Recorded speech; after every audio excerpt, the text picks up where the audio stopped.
There is a lot to be worried about in this world today. The increasing gas price, the fluctuating stock prices, a new variant of the coronavirus, and the state of the world as a whole. There are so many scary things happening, and it is pushing people to do the most natural thing that comes to them: worry.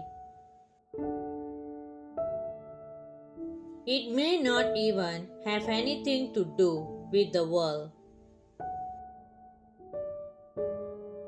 It might just be our own personal problem, the loss of a family member, lack of finance, uncertainty in our relationship, and more. There are so many things that can cause us to worry. We worry as human beings because we don't ourselves have the power to solve our problems. We want to know that our lives are going in the right direction and we don't want to lag in any area. We want to prosper all around. A majority of people have identified that they do not have the power to do this, so they come to God. And this is one of the wisest things anyone can do for themselves. It is one thing to come to God to make sense of our life, and it is another thing to trust Him and allow Him to take complete control over our life. Coming to God is a great step to having the life you want to have, but this doesn't exactly give you that glorious life you desire to live. Unfortunately, a lot of people stop at coming to God. When you come to God, you also need to agree to His terms and conditions to live a satisfying life. These terms and conditions can be found in the Bible. And one of the most direct ones written there is, "Do not worry." From the Old Testament to the New Testament, we are given scenarios and stories that imply we shouldn't worry because we can clearly see that God takes care of His people. In Matthew chapter 6, verse 24 to 34, we see a great instruction from Jesus. He tells us not to worry about anything. He even lists the essential things such as food, clothes, and life. He stated how God is loving and how God takes care of His creation. If God can do this for plants and animals, how much more human beings who are made in His image and His likeness? Jesus used a very important example for us.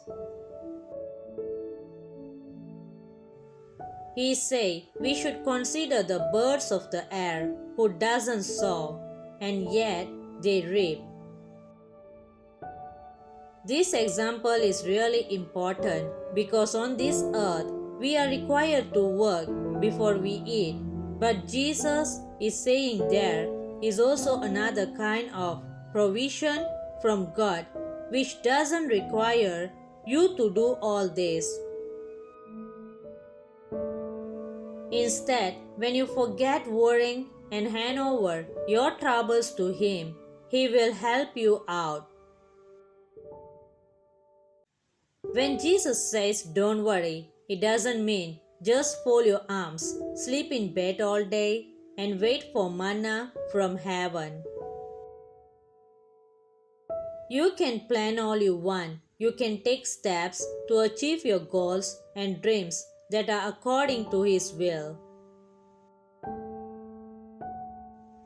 What He doesn't want is that you never, for any reason, have a reason to be anxious about them, because even if they fail, He cannot fail. As you go about your daily life, go in the strength that you don't have to be worried about a thing, because God has everything under His control. You don't have to be worried about the future, because today is filled with its own trouble. God wants you to focus on today and walk with Him today, and to put your heart to rest, because tomorrow is in His hands. In the Bible, people who trusted in God eventually got even more than they expected. Hannah got the child Samuel and 5 more children after years of barrenness. Esther, the Jewish girl from the village, eventually became queen in one of the most powerful kingdoms of her time. Daniel reigned and was on top in a foreign land through the reign of 4 different kings. The apostle preached the gospel accompanied by miracles, signs, and wonders despite the bad past that some of them had. When you look through the Bible, you will realize that there is no cause to worry, because you serve a God who has your back. He has your future secure. Jeremiah chapter 29 verse 11 says, "For I know the thoughts that I think towards you, saith the Lord, thoughts of peace and not of evil, to give you an expected end." The words of Jesus in Matthew chapter 6 verse 31 says, "Do not worry." God bless you.